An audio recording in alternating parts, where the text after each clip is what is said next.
रे यारों, कल्पना करो ना, शादी का मंडप सज रहा है, दुल्हन की साड़ी चमक रही है, लेकिन अचानक दूल्हा बोल पड़े, शादी तो होगी लेकिन पहले दहेज लाओ। वाह रे दुनिया, ये तो ऐसा धमाका है कि पूरा परिवार उछल पड़े। हंसो मत दोस्तों, ये कोई जोक नहीं, ये है हमारे फेवरेट शो क्योंकि सास भी कभी बहू थी 2 का लेटेस्ट एपिसोड 78, जहां सुहास की दहेज डिमांड ने सबको हिलाकर रख दिया। क्या होगा वृंदा का? क्या अंगद फिर से हीरो बनेगा? चलो, मैं हूं आपकी दोस्त पूजा, ड्रामा क्वीन पूजा चैनल से, और आज हम इस ड्रामे को ऐसे खोलेंगे कि आपकी हंसी भी रुकेगी नहीं और सस्पेंस भी चरम पर पहुंच जाएगा। तैयार हो जाओ क्योंकि ये रिकैप इतना लंबा और मसालेदार है कि आपका टाइम फ्लाई हो जाएगा। दोस्तों, सबसे पहले तो ये बताऊं कि ये एपिसोड क्यों इतना स्पेशल है, क्योंकि इसमें दहेज जैसी सोशल इशू को इतनी ड्रामेटिक तरीके से दिखाया गया है कि लगता है जैसे रियल लाइफ का कोई सीन चल रहा हो। याद है ओरिजिनल शो में तुलसी कैसे हर प्रॉब्लम को सॉल्व करती थी?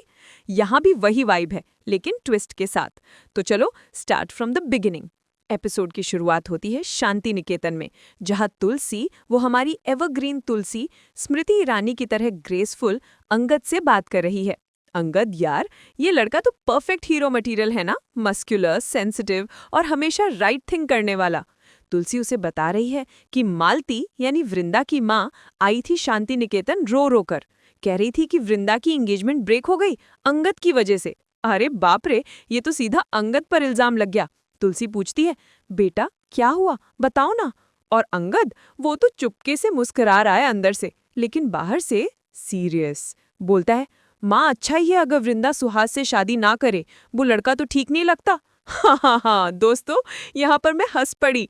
अंगद का ये कॉन्फिडेंस, जैसे कह रहा हो मैं जानता हूँ मैं ही बेस्ट हूँ वृंदा के लिए।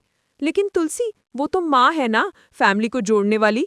कहती है, नहीं बेटा, जाओ वृंदा के घर, क्लियर कर दो सब मिसअंडरस्टैंडिंग, उसकी शादी बचाओ। अंगद मना करता है पहले, लेकिन तुलसी की आंखों में वो ममता देखकर मान जाता है। बाहर निकलता है, बाइक स्टार्ट करता है और सीधा वृंदा के घर की तरफ। वाह, क्या सीन था वो। बैकग्राउंड में वो इमोशनल म्यूजिक बज रहा था जो दिल को छू लेता है। मैं सोच रही हूँ अगर रियल लाइफ में ऐसा होता तो लड़का बाइक पर दौड़ता हुआ लड़की के घर शादी बचाने, रोमांटिक ना। अब स्विच करते हैं वृंदा के घर पर। वहां तो तूफान आ गया है। मालती, गरीब महिला, कितनी स्ट्रगल कर रही है बेटी की शादी के लिए, सुहास के सामने घुटनों पर बोल रही है, बेटा मेरी सोने की चेन दे दूंगी, भाई सांगली में जमीन देगा, बस शादी कर लो वृंदा से। और सुहास, अरे ये तो सुहास विलन का रोल निभा रहा है फुल ऑन। चेहरे पर वो लालची स्माइल, आंखों में चमक। कहता है, हाँ आंटी, शादी तो होगी लेकिन दहेज चाहिए, बिना दहेज के नहीं। मालती की आंखों में आंसू, लेकिन वो मान जाती है। सुहास खुश, लेकिन अगला सीन, वो वृंदा को छूने की कोशिश करता है गलत तरीके से। वृंदा पीछे हटती है, चिल्लाती है, नहीं सुहास, ऐसा मत करो। अरे यार, यहाँ तो मेरा ब्लड बॉयल हो गया। ये कैसा दूल्हा है जो एंगेजमेंट से पहले ही बॉर्डर क्रॉस कर दे? ड्रामा क्वीन पूजा बोल रही हूँ, लड़कियां कभी ऐसे लड़के से शादी मत करना, रेड फ्लैग है ये। तभी दरवाजे पर दस्तक। कौन? अंगद एंटर करता है जैसे कोई बॉलीवुड हीरो। पूरा परिवार घूर रहा है, वृंदा का भाई, माँ, रिश्तेदार सब। पूछते हैं, तुम यहाँ क्यों आए, क्या रिश्ता है वृंदा से? अंगद शांत लेकिन फर्म कहता है, मालती आंटी शांति निकेतन आई थी, मैं क्लियर करने आया हूँ, कोई मिसअंडरस्टैंडिंग नहीं है। लेकिन सुहास, वो तो फट पड़ता है, चिल्लाता है, अरे ये वृंदा का लवर है, इसी की वजह से एंगेजमेंट ब्रेक हुई। पूरा घर हंगामा, वृंदा शॉक, अंगद गुस्से में, मालती बीच में फंस गए। दोस्तों, यहाँ पर डायलॉग्स इतने शार्प थी कि लग रहा था जैसे कोर्टरूम ड्रामा चल रहा हो। अंगद बोलता है, दहेज मांगना क्राइम है हमारे देश में, तुम्हारी सोच गलत है सुहास। और सुहास हंसता है, तो क्या होगा, दहेज दो तो शादी, वरना बाय बाय। वाह रे, क्या ट्विस्ट। अब मैं थोड़ा ब्रेक लेकर बताती हूँ दोस्तों, ये दहेज वाला इश्यू कितना रियल है ना। मैं पूजा हूँ, ड्रामा क्वीन पूजा चैनल पर, और हम ऐसे ही टॉपिक्स डिस्कस करते हैं। याद है ओरिजिनल क्योंकि सांस में भी सोशल इश्यूज थे, जैसे फैमिली वैल्यूज, बेटियों का सम्मान। यहाँ एकता कपूर ने फिर से उठाया है, लेकिन मॉडर्न ट्विस्ट के साथ। अगर आपने नहीं देखा ओरिजिनल तो कमेंट में बताओ, मैं स्पेशल रिकैप वीडियो बना दूंगी। अब वापस शो पर। सुहास दहेज की लिस्ट सुना रहा है, कार, ज्वेलरी, कैश। मालती रो रही है, वृंदा चुप, लेकिन अंगद, वो सुहास को चैलेंज करता है, कहता है, अगर दहेज के बिना शादी नहीं करोगे तो वृंदा जैसी लड़की तुम्हारे लायक नहीं। सुहास गुस्से में हाथ उठाने को होता है लेकिन अंगद पकड़ लेता है। फाइट सीन, पंच किक, लेकिन कंट्रोल्ड, क्योंकि ये फैमिली शो है ना। इसी बीच फ्लैशबैक याद आता है पिछला एपिसोड जहां मिताली ने वीडियो शो किया था जिसमें वृंदा और अंगद करवा चौथ पर साथ थे। सुहास ने वो देखा, गुस्सा हो गया, एंगेजमेंट तोड़ दी। माल्टी ने सुहास को मनाया, लेकिन अब ये दहेज डिमांड। दोस्तों, मिताली का रोल कितना नेगेटिव है ना। वो तो वृंदा को जॉब से निकाल चुकी थी ऑफिस में। लग रहा है कि मिताली और परी ने मिलकर ये सब प्लान किया है ताकि वृंदा की जिंदगी बर्बाद हो जाए। मतलब जलन की भी हद होती है यार। ये दोनों तो असली दुश्मन निकली वृंदा की। फाइट के बाद अंगद सबको समझाने की कोशिश करता है कि कोई अफेयर नहीं है, बस मिसअंडरस्टैंडिंग। लेकिन सुहास तो मानेगा नहीं। वो चिल्लाता है, तेरी फियांसी खुद चौल आई थी, वृंदा को बोला था तुझे छोड़ दे। अरे यार, ये क्या नया ट्विस्ट आ गया। अंगद शॉक, उसे पता ही नहीं था कि उसकी फियांसी चौल में आई थी।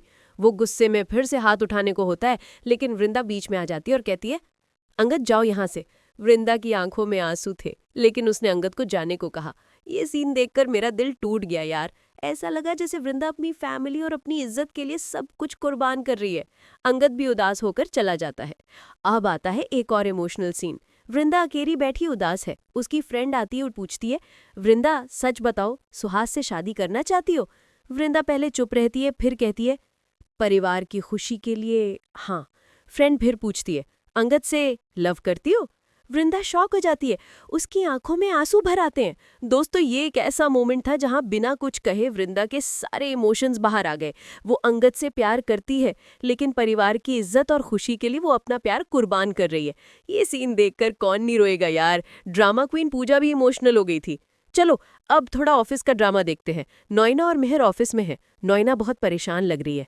मिताली मेरी बेटी जैसी है, उसे उदास देख नहीं सकती। मेहर सरप्राइज्ड होकर कहता है, तुम्हारी ये कंपैशनेट साइड पहली बार देखी। और कोई सीक्रेट? नोएना थोड़ी हेजिटेट करती है, फिर कहती है, हाँ है, बाद में बताऊंगी। अरे वाह, नया सस्पेंस। नोएना का क्या सीक्रेट है? क्या उसका भी इस दहेज वाले ड्रामे से कोई कनेक्शन है, या फिर मिताली के उदास होने का कोई और कारण है? ये तो हमें अगले एपिसोड में ही पता चलेगा। अब वापस आते हैं वृंदा के घर पर। अंगद के जाने के बाद सुहास फिर से अपनी हद पार करने की कोशिश करता है। वो वृंदा को गलत तरीके से छूने की कोशिश करता है। वृंदा चिल्लाती है, नहीं सुहास, ऐसा मत करो। सुहास गुस्से में बोलता है, तू अभी भी अंगद को लव करती है? जब तक अंगद माफी नहीं मांगेगा, शादी नहीं। मतलब ये लड़का तो ब्लैकमेलिंग पर उतर आया है। ये कैसा दूल्हा है यार, जो अपनी होने वाली पत्नी को ऐसे ट्रीट करे और माफी मांगने को कह रहा है, जबकि गलती तो खुद उसी की है। ये देखकर तो मेरा पारा चढ़ गया था।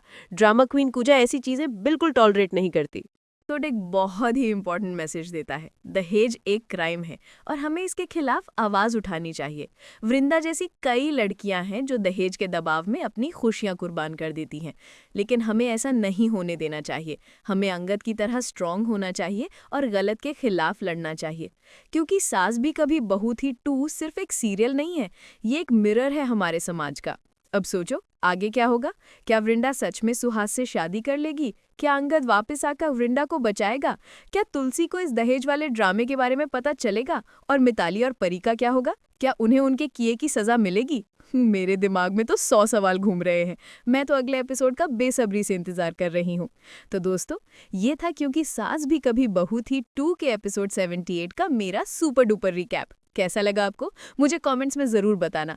अगर आपको ये वीडियो पसंद आया तो इसे लाइक करना, अपने दोस्तों के साथ शेयर करना और हाँ, मेरे चैनल ड्रामा क्वीन पूजा को सब्सक्राइब करना मत भूलना। ऐसे ही मज़ेदार रिकैप्स के लिए जुड़े रहना मेरे साथ। मैं हूँ आपकी दोस्त पूजा और मैं फिर आऊँगी एक और धमाकेदार रिकैप के साथ। तब तक के लिए बाय बाय, टेक केयर और अपना ख्याल रखना। Love you all.